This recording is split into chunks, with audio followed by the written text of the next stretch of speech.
तो हेलो दोस्तों, आ गया हूं एक बार फिर से क्लास 9 बायोलॉजी का एक बेहतरीन सा topic, the fundamental unit of life यानी कि सेल के विषय में। आज हम पढ़ेंगे सेल को।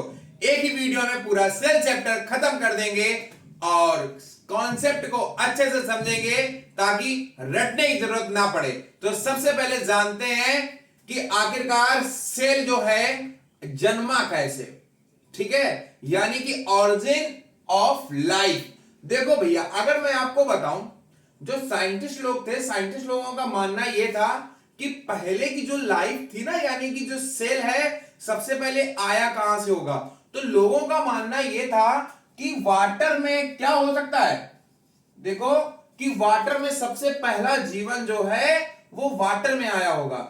लेकिन नहीं, फिर हमने जब जाना कि जीवन जो है वाटर में नहीं, बड़े बड़े ओशियन में नहीं जन्मा, वो जो जीवन है, जो लाइफ है, सबसे पहला जो सेल है वो छोटे छोटे पूल में बेटा जन्मा। किन में जन्मा बेटा? छोटे छोटे पूल में, ठीक है। एक्चुअली में क्या होता गया, जैसे हॉट स्प्रिंग यानी कि जो एनवायरमेंट है कभी ठंडा कभी गर्म, कभी ठंडा कभी गर्म होता रहा, जिस कारण से यहां पर पहली बार छोटे छोटे पोल्स में यानी कि छोटे छोटे गड्ढों में पहली बार यूनिसेलुलर, क्या बेटा, पहली बार यूनिसेलुलर जो है आपका जन्मा, यानी आपका वो क्या हुआ, बना। बात समझ में आई कि जो सेल है वो कहां से आया, ठीक है। लगभग जो है 3.5 बिलियन ईयर्स एगो,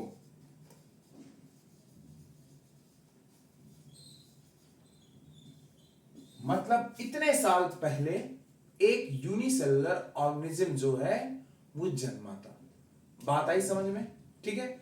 अब जानते हैं थर्मोफाइल्स क्या होता है। क्या जानते हैं? थर्मोफाइल्स। थर्मोफाइल्स जो है क्या होता है? थर्मोफाइल्स, अगर मैं थर्मोफाइल्स की बात करूं तो ये आपके देयर आर, ये हीट लविंग बैक्टीरिया होते हैं।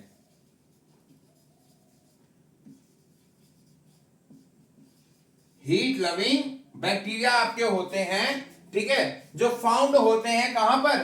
अगर मैं फाउंड होने की बात बताऊं,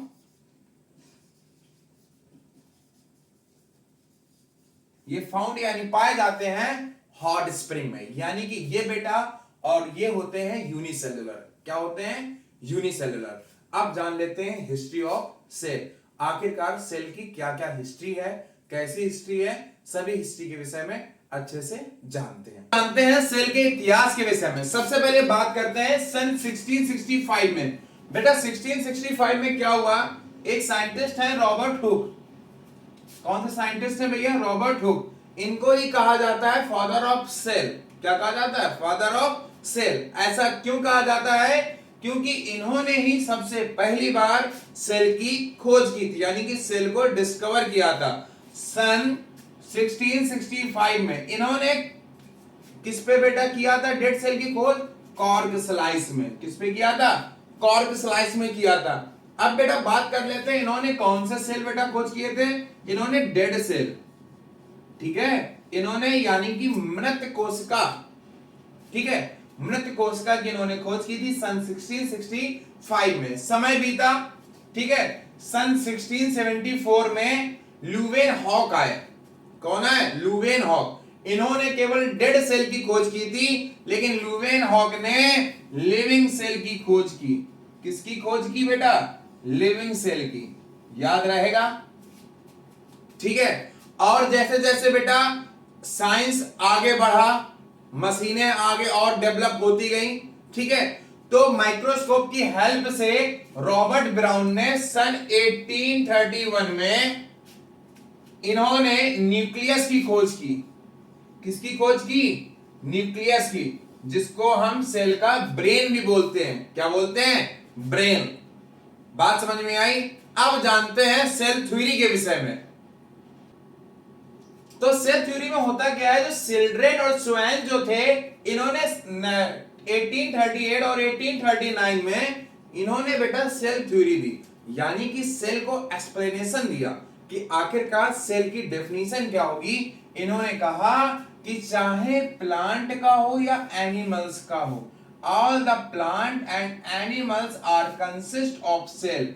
बिल्कुल बात इन्होंने सही कही है, वही बात तो हम लोग पढ़ते हुए आए हैं। क्या कहा है कि प्लांट हो या एनिमल हो, सभी कंसिस्ट करते हैं सेल, सभी के पास क्या है, सेल है। इसी वजह से तो बेटा इधर देखो, सेल जब छोटे छोटे सेल मिलकर तमाम सेल जब मिलते हैं तब जाके बनाते हैं आपका क्या, टिश्यूज बनाते हैं।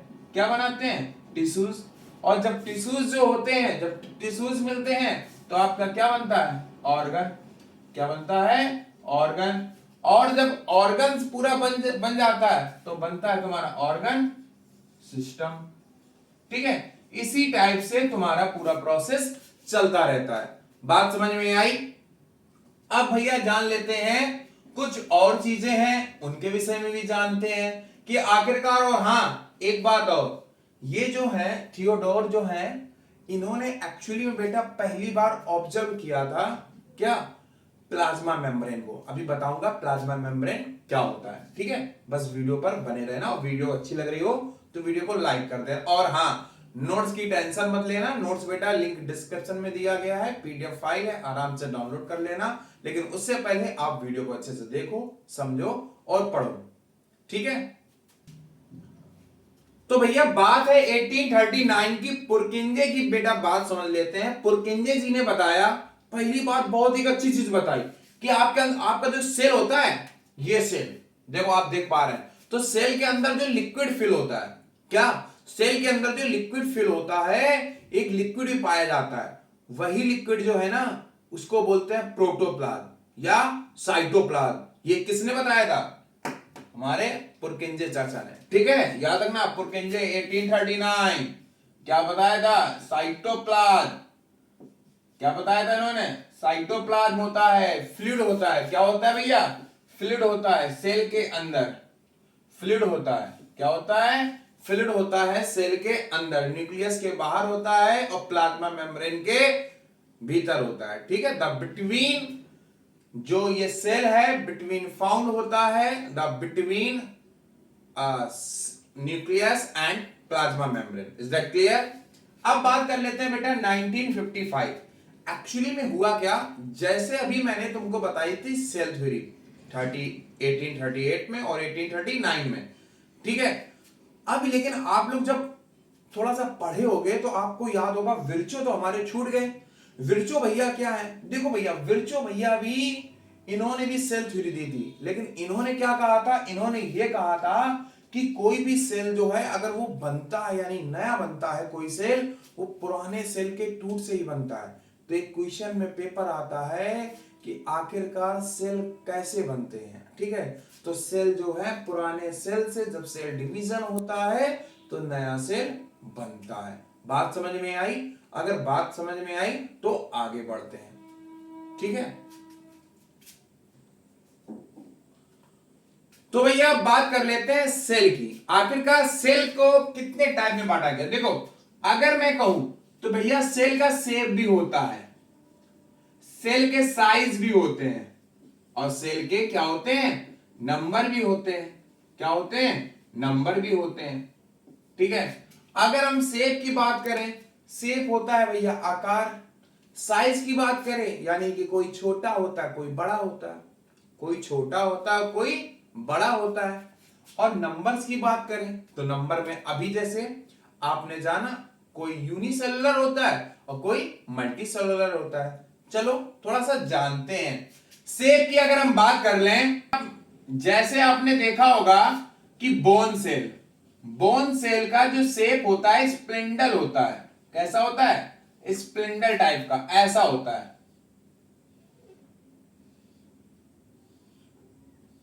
और जैसे रेड ब्लड सेल, आपने आरबीसी देखा होगा, एल्पेनलीबी के तरीके होता है। आपने न्यूरॉन देखा होगा,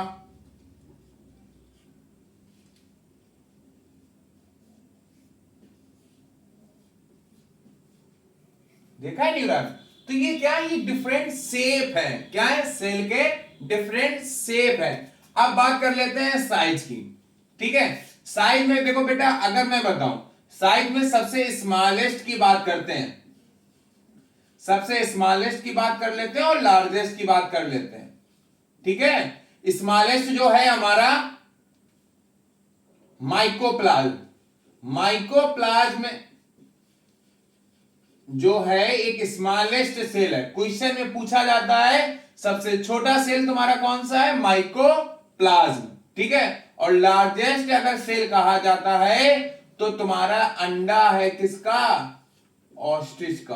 किसका अंडा है, ऑस्ट्रिच का तुम्हारा क्या है, अंडा। बात समझ में आई, ठीक है। अब बात कर लेते हैं नंबर में, ठीक है। अगर नंबर की बात करें तो नंबर में बेटा जैसे यूनिसेलुलर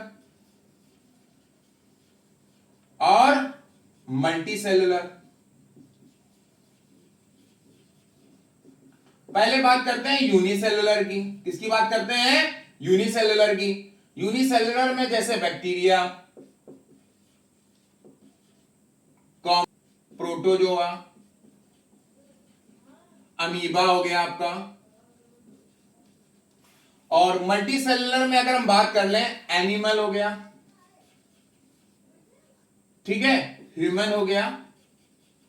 तो इनमें बेटा एक सेल नहीं, डिफरेंट टाइप के सेल जो हैं वो पाए जाते हैं, ठीक है। जैसे अमीबा है वो यूनिसेलुलर है, उसमें एक ही सेल होता है, ठीक है।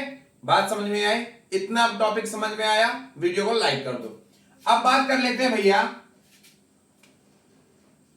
बात कर लेते हैं कंपोनेंट ऑफ सेल की। आखिरकार हम कंपोनेंट ऑफ सेल में सबसे पहला टॉपिक है, हम पढ़ेंगे प्लाज्मा मेम्ब्रेन। बेटा प्लाज्मा मेम्ब्रेन की अगर मैं बात करूं तो प्लाज्मा मेम्ब्रेन जो है आपकी आउटर मोस्ट, जो बाहर की जो कवरिंग जो होता है ना सेल का, वही आपको क्या होता है, वही कहलाता है प्लाज्मा मेम्ब्रेन। वो आपका क्या होता है, प्लाज्मा मेम्ब्रेन। और प्लाज्मा मेम्ब्रेन की अगर मैं खास बताऊं तो इसका एक और नाम है, इसको हम बोलते हैं सेल मेम्ब्रेन।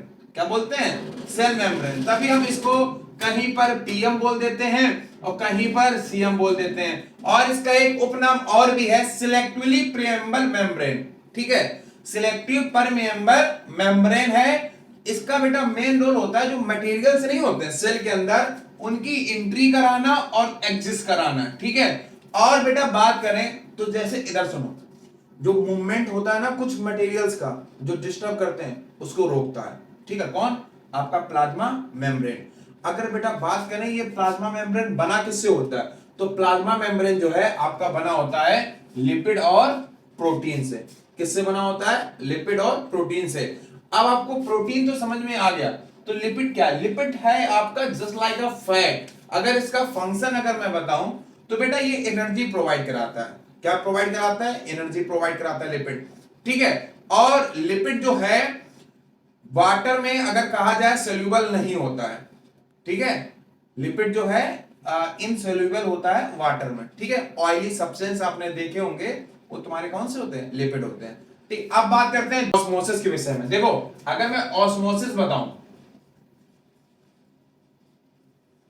अगर मैं तुमको ऑस्मोसिस बताऊं तो ऑस्मोसिस एक प्रोसेस है जिसमें वाटर मॉलिक्यूल्स जो हैं एक क्रॉस सेमी परमेएबल मेम्ब्रेन से क्या higher concentration to lower concentration की ओर मूव करते हैं। बात समझ में आई, ठीक है। इसमें क्या होता है, सेल जो है वाटर मॉलिक्यूल्स के द्वारा कभी सेल स्वेल होता है, कभी सेल श्रिंक होता है। तो थोड़ा सा समझते हैं। देखो ऑस्मोसिस के भैया दो टाइप है, एक पहला है इंडो ऑस्मोसिस,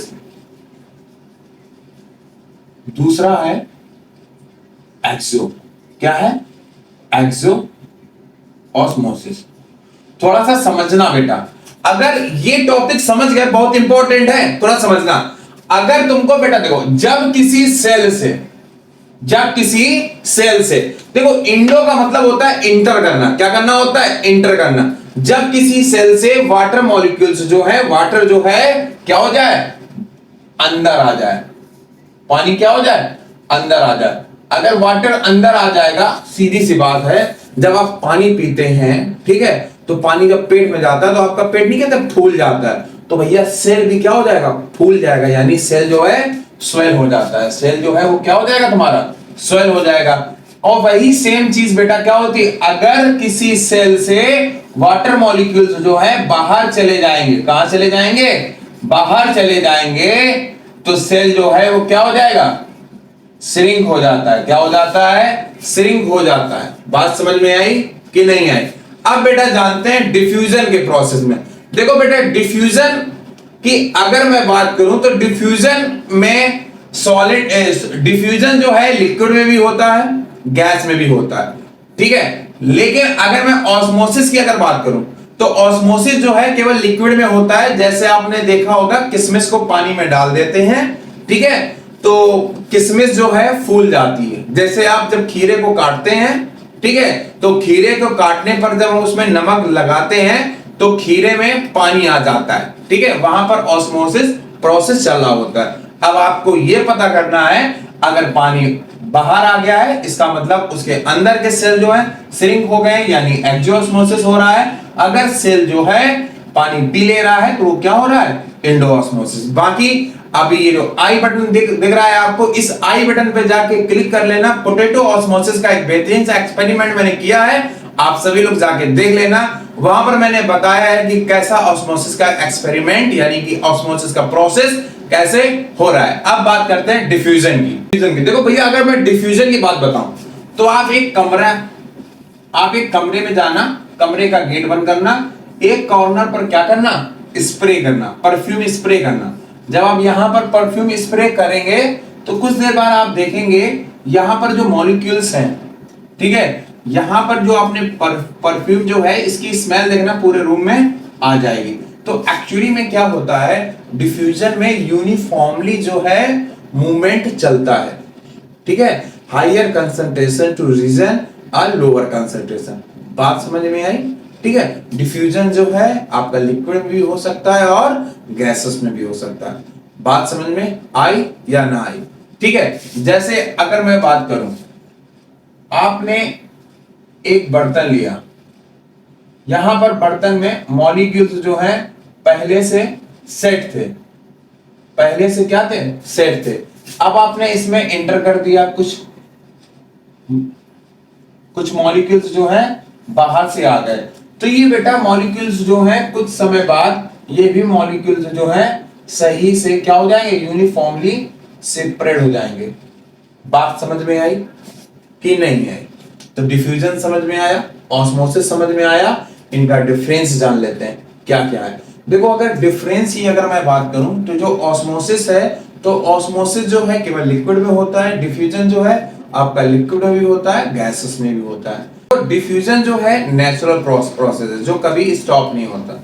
थोड़े से कुछ और पॉइंट जान लेते हैं। जैसे डिफ्यूजन और ऑस्मोसिस की अगर मैं बात करूं, डिफ्यूजन और ऑस्मोसिस की अगर मैं बात करूं तो बेटा देखो डिफ्यूजन में वाटर की जरूरत नहीं पड़ती, इसमें वाटर की जरूरत पड़ती है, ठीक है। इसमें कोई सेमी प्रेम्बल मेम्ब्रेन की जरूरत नहीं पड़ती, इसमें जरूरत पड़ती है, ठीक है। इसमें क्या है, ये नेचुरल प्रोसेस होता है, ये कभी स्टॉप नहीं होता, इसको स्टॉप किया जा सकता है या रिवर्स किया जाता है, रिवर्स किया जा सकता है।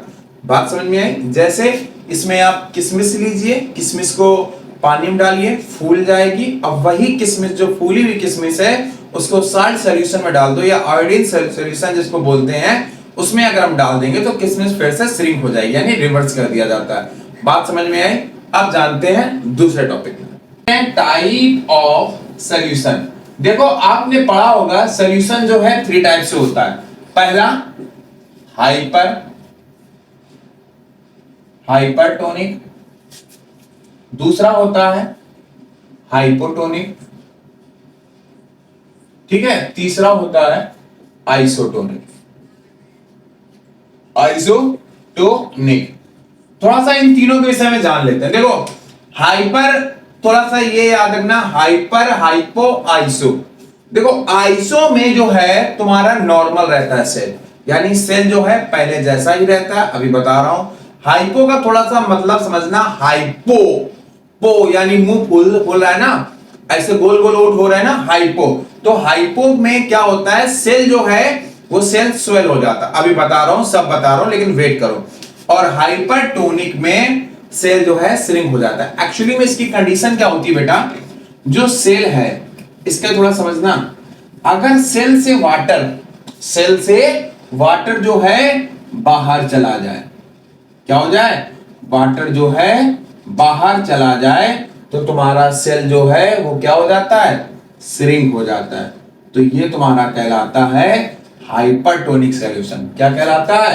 Hypertonic solution. जैसे अगर मैं तुमको बताऊं, आप एक ग्रेप्स लेना यानी अंगूर लेना, अंगूर को नमक वाले पानी में डाल देना और आप देखेंगे कुछ समय बाद वो अंगूर जो है पिचक जाएगा यानी कि श्रिंक हो जाएगा। अब बात करते हैं हाइपोटोनिक की। किसकी बात करते हैं? हाइपोटोनिक की।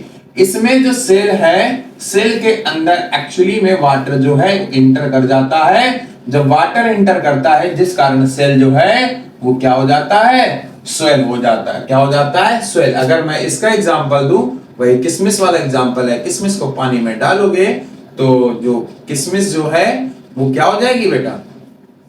फूल जाएगी। पानी जो है उसमें इंटर हो जाता है। एक्चुअली में क्या होता है बेटा, जरा सुनो। इसमें हाइपरटोनिक में और हाइपोटोनिक में जरा समझो। अगर भैया जैसे आपने पढ़ा है सॉल्यूशन कब बनता है? सॉल्यूशन बनता है, आपका सॉल्यूशन जो है सॉल्यूशन बनता है तब जब सॉल्यूट हो प्लस सॉल्वेंट हो, तब जाके बनता है आपका क्या? सॉल्यूशन। तो देखो भैया, अगर मैं तुमको बताऊं, थोड़ा सा दिमाग लगाना। अगर किसी सेल के पास सॉल्यूट जाता है, क्या है? सॉल्यूट जाता है, ठीक है, और पानी बाहर जाता है। पानी क्या है? बाहर जाता है। तो वो सॉल्यूट जो है तो वो क्या करेगा? तो ये सेल जो है, सेल क्या कहेगा? सेल कहेगा पानी जो है हमको दे दो, पानी जो है हमको दे दो। तो जिस कारण क्या होता है? पानी जो है अंदर चला जाता है। पानी जो है अंदर चला जाता है। तो जैसे आप हाइपोटोनिक में देख रहे हैं, हाइपोटोनिक में अगर कहा जाए तो इसके अंदर सॉल्यूट ज्यादा है जिस कारण पानी जो है अंदर चला जा रहा है, जिस कारण सेल जो है श्रिंक हो गया है। इसमें सॉल्यूट कम होता है, सॉल्वेंट जो है वो, ठीक है। अब इसमें क्या होता है? इसमें वाटर जो है सॉल्वेंट ज्यादा होता है, बाहर सॉल्यूट कम होता है, जिस कारण क्या होता है? जो वाटर जो है बाहर निकल आता है। बात समझ में आई कि नहीं आई? ठीक है। अब बेटा जानते हैं आइसोटोनिक। आइसोटोनिक मतलब कि नॉर्मल। आपने देखा होगा लोगों को सलाइन वाटर चलाई जाती है। आपने देखा होगा जो मरीज होते हैं उनको बोतलें चढ़ती हैं, ठीक है, तो वो आइसोटोनिक में आते हैं। ना इसमें सेल श्रिंक होता है, ना सोल होता है, नॉर्मल रहता है, जो सेल जैसा था वैसा ही रहता है, कोई चेंजमेंट नहीं आता है। बात समझ में आई? अब बढ़ते हैं आगे सेल वॉल की। देखो अगर मैं तुमको बताऊं बेटा सेल वॉल, तो सेल वॉल का मेन काम होता है प्लांट को मजबूत बनाना। क्या बनाना? मजबूत बनाना, ठीक है। प्लांट के हर सेल में सेल वॉल होती है। सेल वॉल सेलुलोज से बनी होती है, ठीक है। सेल वॉल जो है किससे बनी होती है? सेलुलोज से बनी होती है। बात समझ में आई? इतनी नहीं है। जैसे जो प्लांट में टर्गिडिटी आती है, रिकेटपन आता है, यानी कि प्लांट में आप देखते हो प्लांट का टाइट होना, सॉलिड होना, एक जगह स्टेबल रहना, वो इसी के कारण है। तो देखो भैया सेल वॉल का भी काम एक ये होता है, जैसे अगर मैं बताऊं, जैसे कोई आपने देखा है, आपने अभी जैसे पढ़ा कि मॉलिक्यूल्स जो हैं, कोई स्वेल हो रहा है सेल, कोई श्रिंक हो रहा है, तो क्या सेल वॉल में कुछ डिस्टर्ब होता है? देखो अगर मैं बताऊं, जैसे ये आपका क्या है? सेल है, ठीक है, ये हम इसकी वॉल बना देते हैं, ये है इसका न्यूक्लियस। अगर मान लेते हैं सेल जो है वो क्या हो रहा है? स्वेल हो रहा है। तो भैया देखो एक्चुअली में जब सेल स्वेल होता है ना, तो अंदर जितना प्रेशर लग रहा है ना बाहर बॉडी को बढ़ाने के लिए, ऊपर से वहां से सेल वॉल भी धक्का लगाता है। अरे भैया हम ताकत लगाए, टेंशन ना लो, ना कोई दिक्कत नहीं होगी आपके शेप साइज में, कुछ नहीं होता है।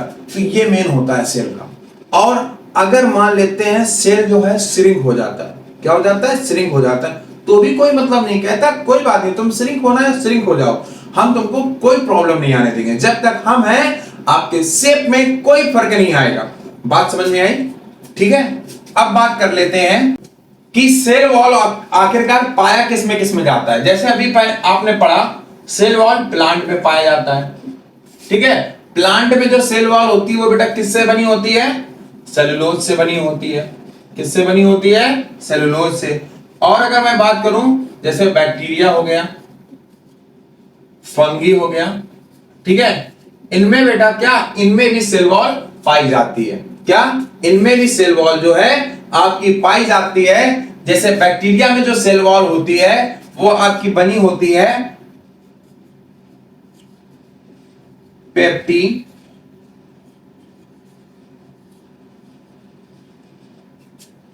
पेप्टिकोग्लाइकेन से बनी होती है। और फंगी की अगर मैं बात करूं तो फंगी में काइटिन से बनी होती है। किससे बनी होती है बेटा? काइटिन से। बात समझ में आई? एनिमल में सेल वॉल नहीं होती है, एनिमल के सेल में सेल वॉल नहीं पाई जाती है, ठीक है। अच्छा, एक सवाल आपके मन में ये बन रहा होगा कि सर एनिमल में आखिरकार सेल वॉल क्यों नहीं पाई जाती है? देखो भैया, एक्चुअली में एनिमल जो है, एनिमल सेल जो है, जो एनिमल है वो मूव कर सकता है। क्या कर सकता है? मूव कर सकता है। और सेल वॉल का काम क्या होता है? सेल वॉल का काम होता है पेड़ को, किसी भी ट्री को एक जगह फिक्स रखना, उसको जड़ से मजबूत रखना, ठीक है, स्ट्रॉन्ग रखना। तो ये सेल वॉल का काम होता है, ठीक है। बात समझ में आई? तो अभी आगे भी पढ़ेंगे। वोक्यूल्स जो होते हैं प्लांट सेल में बहुत बड़े बड़े होते हैं। प्लांट सेल में वोक्यूल्स जो होते हैं बहुत बड़े बड़े होते हैं। एनिमल में सेल में छोटे छोटे होते हैं। जो सेल वॉल का काम होता है वही वोक्यूल्स का काम होता है, ठीक है। अभी हम पढ़ेंगे आगे। तो सबसे पहले अब हम जान लेते हैं